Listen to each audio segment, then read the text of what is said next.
भैया सामाजिक विज्ञान का वायरल पेपर लाइए, वायरल पेपर लाइए, वायरल पेपर लाइए। तो भैया तुम्हारे लिए ला चुका हूं क्लास 10 2024 बोर्ड एग्जाम के लिए सामाजिक विज्ञान का वायरल पेपर। ऐसा ही पेपर बोर्ड एग्जाम 2024 में देखने को मिलेगा, पूरा सॉल्यूशन के साथ बताऊंगा। ठीक है, तो यहाँ पर देख सकते हो, तुम्हें दिख नहीं रहा होगा, अब मैं यहाँ पर थोड़ा सा जूम करके तुम्हें दिखाता हूँ। अब यहाँ पर देखो, दिख रहा है, ये देखो 2024 बोर्ड एग्जाम का है। यहाँ पर देख सकते हो सामाजिक विज्ञान 825 EX कोड का है। तो भैया ऐसे ही क्वेश्चन देखने को मिलेंगे बोर्ड एग्जाम में, तो तैयार जरूर कर लो। तो चलो यहाँ पर पूरा मैं सॉल्व करवा देता हूँ, बाकी चीजें तुम पढ़ सकते हो, है ना, जो भी है। तो चलो सीधे हम क्वेश्चन पर आते हैं, जो 20 नंबर के बहुविकल्पी प्रश्न आते हैं ना। तो यहाँ पर देख सकते हो, ये रहा हमारा खंड आ, जिसमें 20 नंबर के बहुविकल्पी प्रश्न आते हैं। तो यहाँ पर आप देख सकते हो खंड आ है, ठीक है, पार्ट ए बहुविकल्पी प्रश्न। चलो सॉल्व करते हैं। तो यहाँ पर देखो, सबसे पहला क्वेश्चन यहाँ पर दिया गया है, निम्नलिखित नेताओं में से किसने एक गुप्त संगठन यंग इटली सोसाइटी जिसको बोला जाता है बनाया। यंग इटली भी यहाँ पर लिखा है, सोसाइटी बात है, ठीक है। तो किसने बनाया भाई, तो उसको बनाया था जिउसेppe मैत्सिनी ने बनाया था। तो इसको याद कर लेना, बहुत इंपॉर्टेंट है, ठीक है। तो उसके बाद है भैया अगला हमारा आता है दूसरे नंबर का क्वेश्चन, निम्नलिखित में से किसे 1871 ईस्वी में जर्मनी का प्रथम सम्राट घोषित किया गया। इनमें से कौन है भैया, कैसर विलियम प्रथम या फिर विलियम द्वितीय, फ्रेडरिक विल्हेम प्रथम या फिर ऑटो वन बिस्मार्क। तो यहाँ पर तुम ध्यान रखना भाई कि भाई विलियम प्रथम, यहाँ पर कैसर लिख दिया लेकिन विलियम प्रथम, ये याद रख लेना, विकल्प नंबर ए सही है। उसके बाद दूसरे नंबर का क्वेश्चन यहाँ पर आता है भाई तीसरे नंबर का, 1789 ईस्वी में फ्रांस में किस प्रकार का शासन था। जल्दी से कमेंट करके मुझे बताओ किस प्रकार का शासन था। इसका आंसर मैं लास्ट में बताऊंगा, देखता हूं कितने लोगों का सही रहेगा। क्वेश्चन मार्क में लगा दे रहा हूं। चलो आगे बढ़ जाता हूं। आगे हमारा आता है चौथे नंबर का क्वेश्चन, भैया देख सकते हो, ब्रिटेन में कार्न कानून, जिसको भाई कार्न कानून जो फसलों का कानून होता था, है ना, कार्न जिसको बोलते हैं, जानते हो, पॉपकॉर्न खाए हो कि नहीं। तो भाई कौन कौन खाया, जल्दी बताओ। तो पॉपकॉर्न, वही कॉर्न कानून समाप्त करने का क्या कारण था भैया। तो जनसंख्या में वृद्धि, नहीं भैया। उसके बाद है कृषि उत्पादों में अधिकता, ये बात भी नहीं है। उसके बाद कारण आयात पर नियंत्रण, ये भी नहीं है। तो भैया है क्या, यहाँ पर है भैया उद्योगपतियों एवं शहरी लोगों का विरोध, ये वाला तुम्हारा विकल्प सही हो जाता है, विकल्प नंबर डी। इसका कारण मैं आगे चल के बताऊंगा, टेंशन मत लेना। उसके बाद है आपका पांचवें नंबर का क्वेश्चन, 1944 में ब्रिटेन वुड्स सम्मेलन कहां आयोजित किया गया। जल्दी से बताइए, ब्रिटेन, फ्रांस, अमेरिका या फिर भारत में। तो 1944 ईस्वी में जब विश्व युद्ध हो रहे थे, तो वहां पर बहुत सारे लोगों को आर्थिक रूप से मतलब डर लग रहा था। तो भी 44 देशों ने मतलब बैठक की थी। तो भाई ये जो सम्मेलन हुआ था वो हुआ था अमेरिका में, संयुक्त राज्य अमेरिका के वाशिंगटन होटल में, तो अमेरिका में। उसके बाद हमारा आ जाता है, यहाँ पर देख सकते हो छठवें नंबर का क्वेश्चन, निम्नलिखित में से कौन सा विषय संघ सूची में है। तो यहाँ पर देख लो कौन सा विषय संघ सूची में है, प्रतिरक्षा, कृषि, व्यापार या फिर शिक्षा। तो देखो निम्नलिखित में कौन सा विषय संघ सूची में पूछा रहा है, ठीक है। यहाँ पर संघ सूची में नहीं है, पूछना चाहिए, तो ये समवर्ती सूचक विषय शिक्षा हो जाता है। लेकिन यहाँ पर संघ सूची का मतलब क्या होता है, सेंट्रल जो सूची होती है। तो भाई वहां पर केंद्र और राज्य सरकार दोनों मिलकर कानून बनाती है, तो भाई वही संघ सूची आप कह लो, ठीक है। संघ सूची हो जाती है, समवर्ती सूची जो होती है मतलब केंद्र और राज्य सरकार कानून बनाती है। संघ सूची में जो केंद्र सरकार दावेदारी रखती है, मतलब ज्यादा ताकत शक्ति रखती है। तो भाई संघ सूची का विषय यहाँ पर पूछ रहा है, तो प्रतिरक्षा संघ सूची का विषय है। कृषि भी संघ सूची को माना जाता है। व्यापार तो है ही है, इंटरनेशनल व्यापार हो, आंतरिक व्यापार हो, तो ये नहीं है। लेकिन यहाँ पर मुझे लगता है या तो मिसअंडरस्टैंडिंग हुई है या फिर 3 इसमें सही है। ये वाला भी इसमें गोला करना है, बी में भी करना है और डी में भी करना है। तो मुझे लगता है देखो एक ही में मत रहना, अगर ऐसे क्वेश्चन आ जाए ना, तो भाई अगर जिसमें 2 विकल्प सही है तो 2 में गोला कर देना, ठीक है, 2 में गोला कर देना, इस तरीके से। आगे बढ़ते हैं, थोड़ा गला खराब हो रहा है। आगे 7वें नंबर का क्वेश्चन है, श्रीलंका में कौन सा बहुसंख्यक वर्ग है। जल्दी बताइए जी, तमिल, ईसाई, सिंहली, मुस्लिम। तो बताइए जी कौन है। तो बिल्कुल सिंपल भैया यहाँ पर है, कौन है, सिंहली, ठीक है, कौन है, सिंहली। आगे है आपका 8वें नंबर का क्वेश्चन, निम्नलिखित देशों में कहां संघात्मक शासन नहीं है। संघातक मतलब यूनियन टेरिटरीज कहां पर नहीं है, यूनियन शासन कहां पर नहीं है। तो जल्दी से बताइए, हमारा भारत तो यूनियन है ना, राज्यों का संघ है, तुम्हें पता होगा। बेल्जियम है ही है, श्रीलंका भी है। यहाँ पर अमेरिका नहीं है। अब आप बोलोगे अमेरिका में क्या फिर लोकतंत्र नहीं है, नहीं, लोकतंत्र है, संघ नहीं है। ये एक संघ नहीं, ये कभी भी विकसित हो सकता है इतना, लेकिन ये शिक्षित देशों में ज्यादा होता है कि भाई संघ नहीं बनाते हैं, एक सहमति हो जाती है सभी राज्यों में कि भाई हम एक साथ रह करके एक देश बना लेते हैं, जो कि नियम कानून भी बनाए जाते हैं, ऐसी बात नहीं है, लेकिन उतना मजबूत से नहीं जुड़ा होता है, समझौता होता है, तुम कह लो, ठीक है। तो यहाँ पर हो जाता है संयुक्त राज्य अमेरिका जो है समझौते पर ही जुड़ा हुआ है, लेकिन बहुत पावरफुल है, जानते ही हो। उसके बाद 9वां, देखो बहुत पहले जब हो रहा था भाई अमेरिका बहुत दिमाग लगाया, वरना फिर चाइना और भारत पहले सब शुरू में बहुत बड़ी शक्तियां थी पूरे विश्व में, लेकिन फिर अमेरिका आगे निकल गया भाई। किस तरीके से 2 देशों को 3 देशों को आपस में लड़ाओ भाई, लड़ाओ और उनको हथियार बेचो, लाभ कमाओ, बड़े बनो, सिंपल भाई रीति है, ठीक है। उसके बाद देखो 9वां महात्मा गांधी का विचार था धर्म को कभी भी राजनीति से अलग नहीं किया जा सकता, या फिर धर्म का राजनीति से कोई संबंध नहीं है, या फिर धर्म और राजनीति अलग अलग है, या फिर इनमें से कोई नहीं है। तो ये नहीं भैया, ऐसे मत करना, ये वाला विकल्प सही, विकल्प नंबर ए, धर्म को कभी भी राजनीति से अलग नहीं किया जा सकता। मतलब जहां धर्म होगा वहां राजनीति होगा, जहां राजनीति होगा वहां पर धर्म होगा। तो आगे आपका यहाँ पर 10वें नंबर का क्वेश्चन, निम्नलिखित में से कौन सा लोकतंत्र से संबंधित है? पारदर्शी शासन, वैध शासन, उत्तरदायी शासन।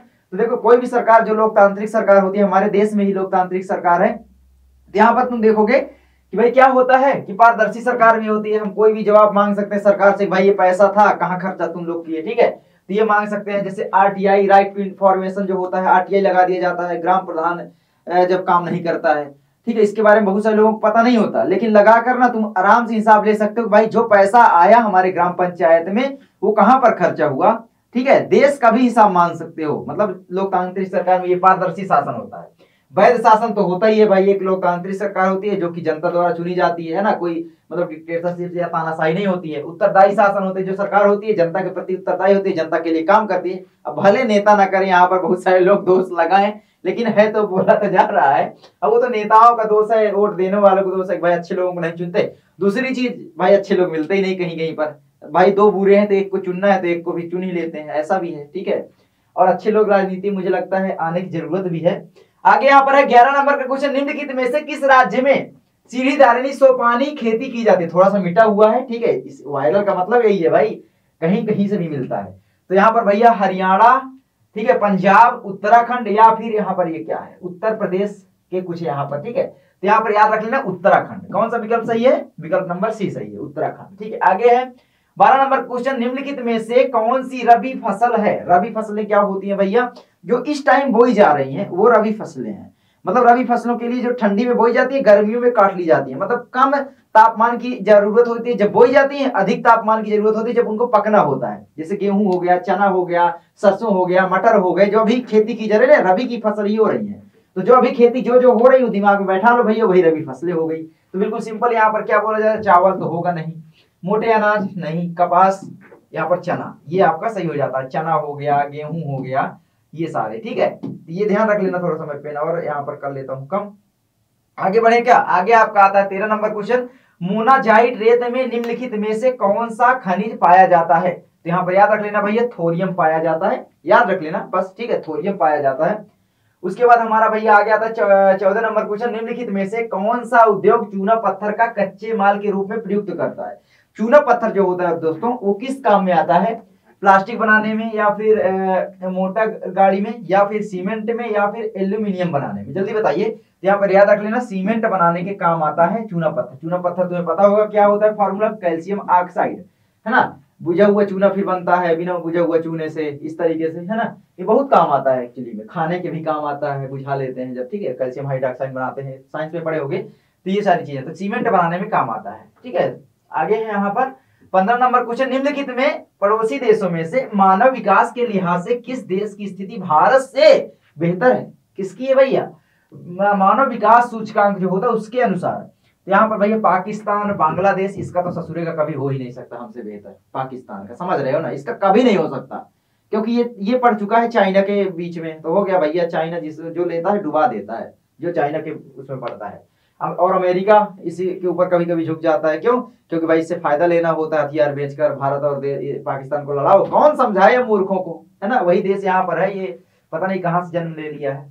बांग्लादेश, श्रीलंका और नेपाल, तो यहाँ पर हो जाता है भैया श्रीलंका, ये देश है भैया, रावण, समझ रहे हो विनोद। आगे आता है 16 नंबर क्वेश्चन, निम्नलिखित में से कौन सा खनिज धात्विक है? जल्दी से बताइए जी।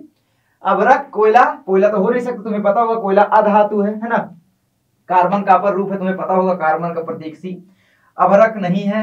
लौह अयस्क यहाँ पर बोला ही जा रहा है यार, लोहे वाला, ठीक है। चूना पत्थर कैल्शियम ऑक्साइड, अब यहाँ पर बोलोगे चूना पत्थर तो हो सकता है कैल्शियम है, लेकिन ऑक्सीजन जुड़ा हुआ है, अधात्विक हो गया। यहाँ पर लौह अयस्क जितने भी होते हैं, मैग्नेटाइट, हेमेटाइट, ये सब जितने भी होते हैं वो होते हैं। आगे यहाँ पर आ जाता है 17, बॉक्साइट भी होता है।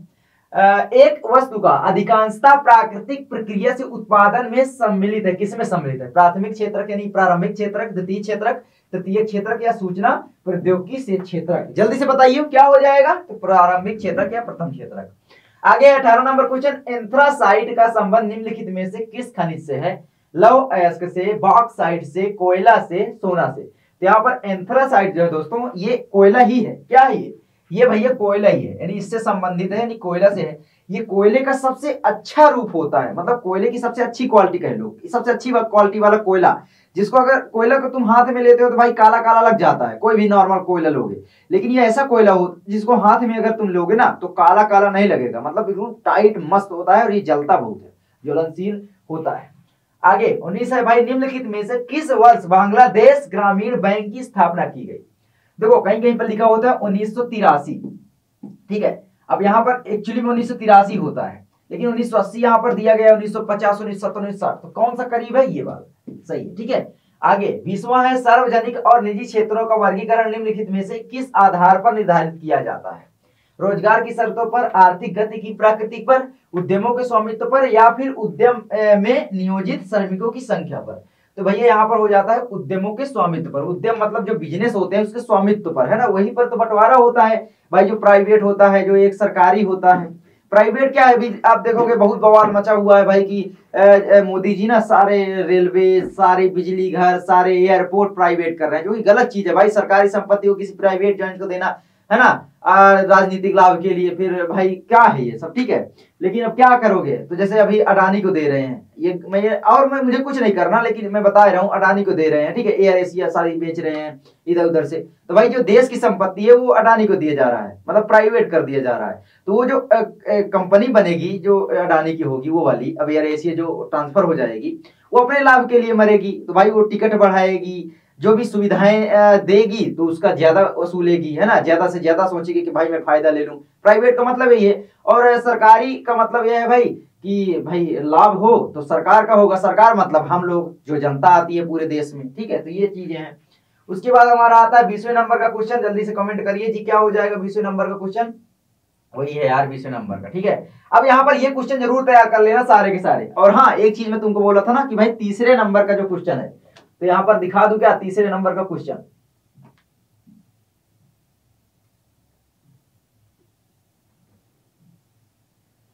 तो भैया ये रहा तुम्हारा एक क्वेश्चन तीसरे नंबर वाला। 1789 में फ्रांस में किस प्रकार का शासन था? तो भैया सीमित राजतंत्र, असीमित राजतंत्र, कुलीन तंत्र, लोकतंत्र। लोकतंत्र कुलीन तंत्र तो हो नहीं सकता है। 1789 में जो है फ्रांस में किस प्रकार का शासन था? असीमित शासन था। उसके बाद सीमित शासन 1789 के बाद बना, जब फ्रांस की क्रांति हुई, है ना, बहुत सारे लोग आए और फ्रांस की क्रांति हुई। उसके बाद फिर राजा दूसरा बदला गया। उसके पहले मतलब एक कह लो तानाशाही थी, राजशाही था, जहां पर अत्याचार होता था। 3 वर्गों में कुलीन, मध्यम वर्ग और ये सब बटे हुए होते थे नीचे वाले वर्ग। तो 2 वर्गों को ज्यादा मान्यता दी जाती थी, तीसरे वर्ग को दे ही नहीं जाती थी। चलो आगे बढ़ते हैं। तो भैया उसके बाद तुम्हारा आ जाता है जो 50 नंबर के क्वेश्चन आते हैं ना, वर्णनात्मक प्रश्न, यहाँ पर देख सकते हो, है ना। तो यहाँ पर ये देख सकते हो वही वाली चीजें हैं। तो भाई ये सारे क्वेश्चन तैयार कर लो, बहुत ज्यादा इंपॉर्टेंट है भाई। इनके बारे में तुम चाहे गूगल से कहीं से, और हाँ इनकी तैयारी में करवाऊंगा, टेंशन मत लेना, अभी क्वेश्चन देख लो, ठीक है। तो यहाँ पर सबसे पहले पढ़ो क्या क्या तुमको आ रहे हैं क्वेश्चन। सबसे पहला देखो, 18वीं शताब्दी के अंत में भारत से कपड़ा निर्यात में गिरावट क्यों आई? 2 कारण बताइए, ये तुम्हें पढ़ना है, ठीक है। उसके बाद अथवा में भी दिया है, 19वीं शताब्दी के दौरान अंतरराष्ट्रीय अर्थशास्त्रियों द्वारा बताए गए किन्हीं 2 प्रभावों को स्पष्ट कीजिए। तो ये देख सकते हो, इन सभी को तैयार कर लेना, अथवा वाले भी तैयार कर लेना, ठीक है। उसके बाद है भैया यहाँ पर आगे दूसरे नंबर का क्वेश्चन, भारत में राजनीतिक क्षमता के विकेंद्रीकरण के पीछे क्या मूल सोच थी? फिर अथवा में भी दिया है भैया। देखो 4 नंबर के जो आते हैं ना, अथवा में जरूर दिया जाता है, तो इतना मत डरो क्योंकि अथवा में दिया जाता है, 2 में से किसी एक को ही करना है।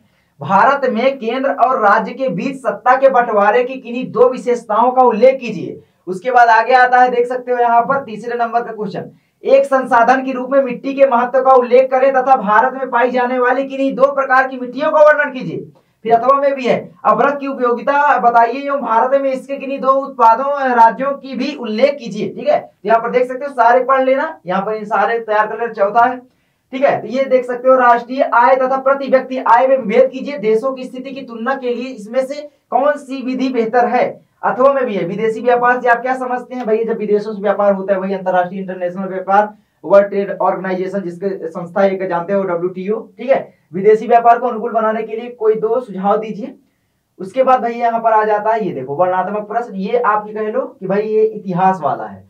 सत्याग्रह का क्या अर्थ है, महात्मा गांधी द्वारा जलाए गए 3 सत्याग्रह आंदोलन को उल्लेख करना है, सविनय अवज्ञा आंदोलन, भारत छोड़ो आंदोलन, और ये सारे बता दो एक और मुझे कमेंट करके। अथवा में भी दिया है असहयोग आंदोलन, यहीं पर दे दिया। ठीक है, तो गांधी जी ने असहयोग आंदोलन भी चलाया था। तो असहयोग आंदोलन कब चलाया गया, ये इस आंदोलन के किन्हीं 2 कारणों को उल्लेख कीजिए। देखो यहाँ पर मैं एक चीज बता दूं, थोड़ा सा ट्रिक लगाया करो। देखो यहाँ पर ये 6 नंबर का क्वेश्चन है। ठीक है, अब यहाँ पर क्या पूछा है, 3 सत्याग्रह आंदोलनों का विश्लेषण करना है, 3 का, और उसके बारे में लिखना भी है कैसे क्या हुआ, क्योंकि इतना आसान से 6 नंबर नहीं मिल जाएगा। 3 को लिखोगे, 3 के बारे में फिर लिखोगे कैसे हुआ, क्या घटनाएं हुई, ये सारी चीजें 3-3, 4-4, 5-5 लाइन में लिख दोगे तो 1 पेज में हो जाएगा, वही 6 नंबर मिल जाएगा 1-1.5 पेज में। ठीक है, अब यहाँ पर देखो मैं एक चीज बताना चाहूंगा, जैसे यहाँ पर देखो तुम्हें आंदोलन का नाम याद नहीं आ रहा, नीचे पढ़ो और पढ़ो तो नीचे भी कई सारे आंदोलन मिल जाएंगे। जैसे यहाँ पर देखो असहयोग आंदोलन यही मिल गया था। ठीक है, उसके बाद भी और दिखाता हूँ, भारतीय समाज में जाति प्रथा अभी भी प्रचलित है, इसके कारण क्या है, इसको समाप्त करने के 2 उपाय बताना है। अथवा में भी है, भारत में महिलाओं के प्रति भेदभाव के तरीकों का वर्णन कीजिए। ठीक है, तो ये हो गया आपका। आगे है आपका 7वें नंबर में, गन्ने की खेती के लिए उपयुक्त भौगोलिक परिस्थितियों का वर्णन कीजिए तथा भारत में इसके किन्हीं 3 उत्पादन राज्यों का भी उल्लेख कीजिए। अथवा में भी है, भूचरण से आप क्या समझते हैं, इसे रोकने के लिए कोई 4 उपाय बताइए। उसके बाद आगे है यहाँ पर 8वें नंबर कि भाई देखो नंबर इधर पढ़ लेना जितने नंबर का है। ठीक है, ये सारी चीजें मैं बार बार नहीं बोलता रहूं, यहाँ पर साफ साफ लिखा हुआ है। प्राथमिक एवं द्वितीय क्षेत्रों की विशेषताओं की विवेचना करना है, असंगठित क्षेत्र के श्रमिकों की समस्याओं की विवेचना कीजिए। उसके बाद मानचित्र संबंधी कार्य, भैया ये मानचित्र संबंधी कार्य हो जाते हैं 10 नंबर का आएगा, 5 नंबर का ये हो गया, 5 नंबर का उधर से आएगा। ठीक है, तो ये इतिहास से आएगा 5 नंबर का।